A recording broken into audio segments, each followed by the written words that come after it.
The summer of 1974 should have been a thrill for a group of teenaged cadets, a chance to live the life of a soldier.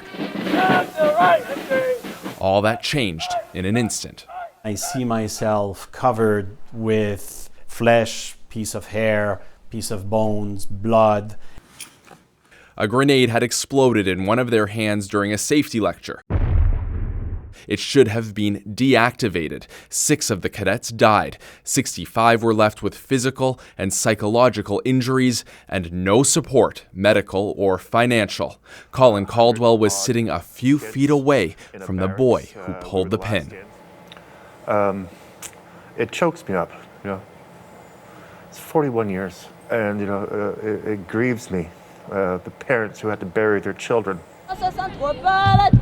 Today, a move to push the Canadian Armed Forces to right a wrong. The military ombudsman released his report into the aftermath of the explosion, finding the Department of National Defence didn't do enough to care for the cadets. What's happened after, I think, has been more disconcerting for me than the actual tragedy itself.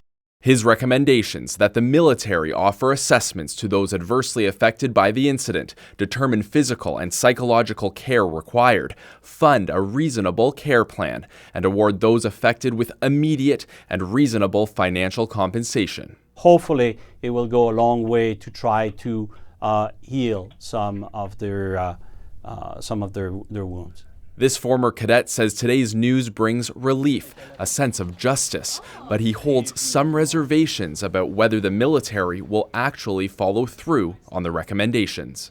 It leaves also room for interpretation, and that will unfortunately be exploited sometimes by a bureaucracy who has been pressured to cut.